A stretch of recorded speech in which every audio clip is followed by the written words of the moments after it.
Kwa nini mambo yanaonekana kuwa ni magumu kwa upande wa Marekani pamoja na Israeli ama Donald Trump? Kwa nini mambo yanaonekana kuwa ni magumu kwao? Nimekuwa nikikuambia hapa kuwa hesabu walizipiga vibaya. Na kupiga hesabu vibaya, nataka unisikilize vizuri leo. Kwa sababu kulikuwa na mazungumzo ya kidiplomasia yaliyokuwa yanaendelea kati ya Irani na Marekani.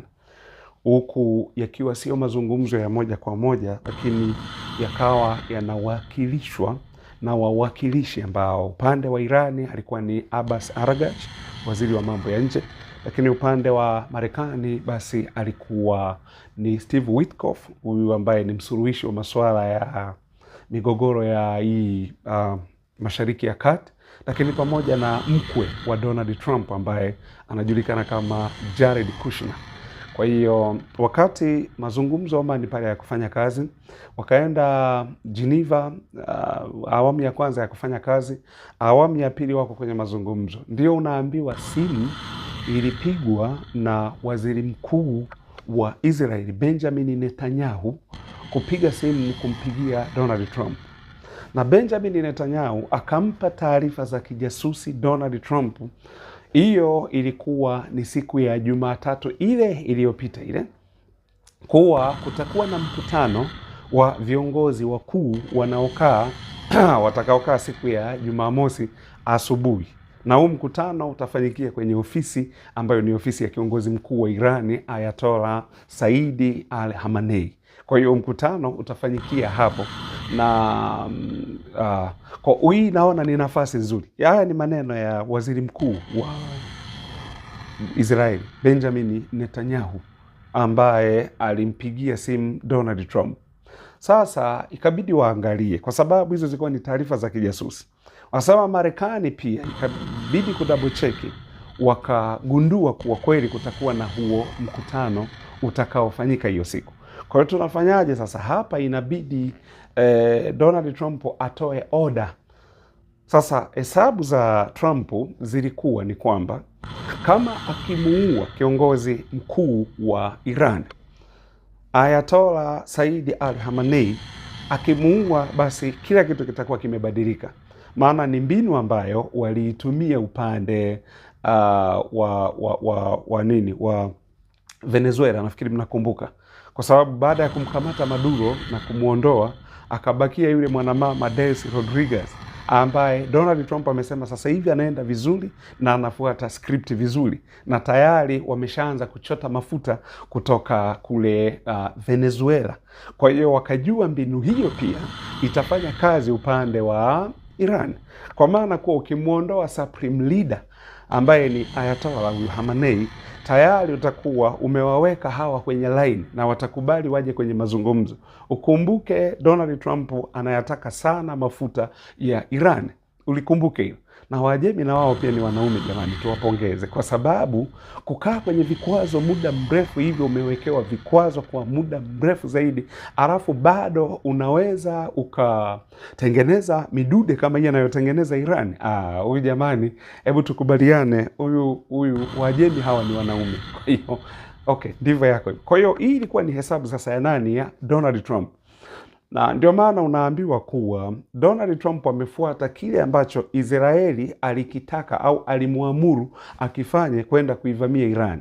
Jambo ambalo Donald Trump mwenyewe amekataa, amesema sio Israeli imetuvuta sisi kwenye vita, ila ni sisi ndio tumewaingiza Israeli kwenye vita. Ni mambo ya kisiasa hayo, ni kauli za kisiasa. Lakini ukweli ni kwamba Netanyahu ndio ameamua kila kitu kwenye hivi vita, kwa hivi vita viende namna gani na hivi vita viweje. Ni Netanyahu, sio Donald Trump. Kwa baada ile simu sasa kumpigia Donald Trump na kumwambia kuwa wamefanya namna ya upelelezi na kujua kuwa mkutano huu utakuwa eneo gani. Nafikiri mnakumbuka kulikuwa na afisa fulani ambaye yeye ni wanadai kuwa ndo aliyekuwa kama amechukua nafasi ya Qasem Soleimani aliyeuawa mwaka 2020 kule Iraq na drone hii ya MQ-9 Reaper, drone ya Marekani. Ilikuwa ni wakati wa utawala wa Donald Trump. Nafikiri mnakumbuka kipindi kile.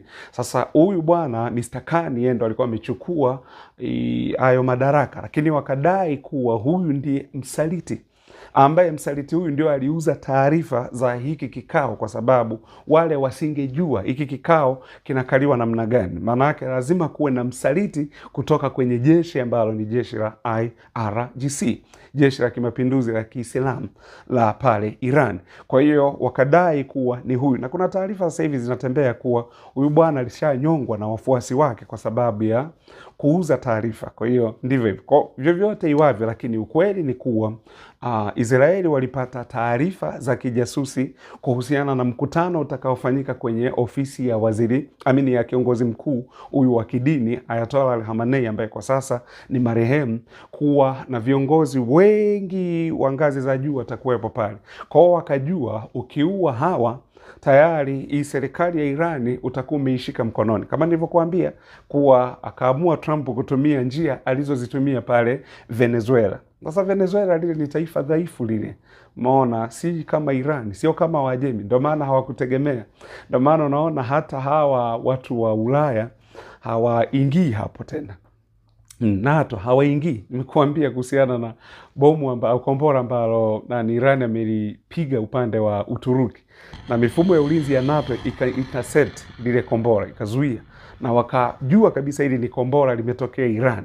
Lakini kifungu cha 4 ambacho kinawataka wakutane kwa dharura kujadili, alafu waingie kwenye kifungu cha 5 NATO nzima kwenda kumvamia aliyemchokoza mwanachama wao, hawajafanya hivyo. Kwa nini? Kwa sababu Irani ni taifa lenye nguvu, na ujue Ulaya itapigwa. Ulaya haijawahi kupigwa siku yoyote ile. Umeona? na Ulaya unajua wana mikataba na Marekani. Marekani anawalinda Ulaya. Kwa Ulaya wanalipa pesa kwa Marekani kwa ajili ya ulinzi. Unajiuliza, hizi nchi za Ulaya zinalindwa kutokana na vitisho vya nani? Ni miaka 80 sasa. Ulaya walisaini mikataba na Marekani kuwa wao watakuwa wanalindwa na Marekani. Ulaya, hizi nchi za Ulaya. Lakini je, wanalindwa kutokana na vitisho kutoka kwa nani? Ni njia ambayo Marekani amejitengenezea ya yeye kujiweka kuwa juu, lakini pia silaha kuwauzia hawa watu wa nini? Watu wa Ulaya. Hiyo ni njia ambayo Marekani ameitengeneza.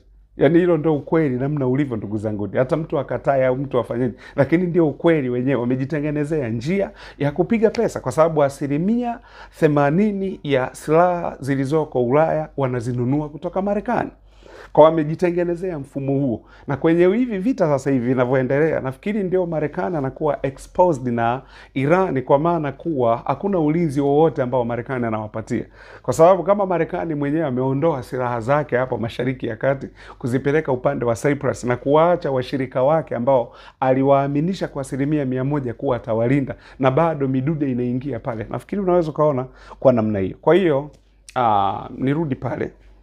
Hii sasa ikamfanya Donald Trump akidhani kuwa akiuondoa utawala ule basi Irani itaanguka kama Venezuela. Lakini imekuwa tofauti. Kwanza Irani ndio imekuwa msumari ambao sio tu msumari, ni msumari wa moto, alafu ukapigwa mahali. Ndio matokeo yake sasa yamekuwa hivyo. Kwa hiyo plani yao inaonekana haikufanya kazi. Na Donald Trump alireact haraka sana. Akasema kuwa okay, kama kule mazungumzo hayajafanya kazi kule Geneva, maana kumbuka Trump alikuwa na option zote mbili. Ingawa option ya pili ya kijeshi ni mahesabu ambayo aliyapiga vibaya. Kwa sababu mahesabu yale angeyapiga vizuri asingeenda kuivamia Iran. Maana yake naambiwa sasa hivi Donald Trump hali yake ni kama amepata msongo wa mawazo, kwa sababu vita havijaenda kama plani yake alivyokuwa amepanga. Mpango namna ulivyokuwa na vita vinavyoenda ni tofauti kabisa. Hakutegemea haya yanayotokea. Haijawahi kutokea katika historia.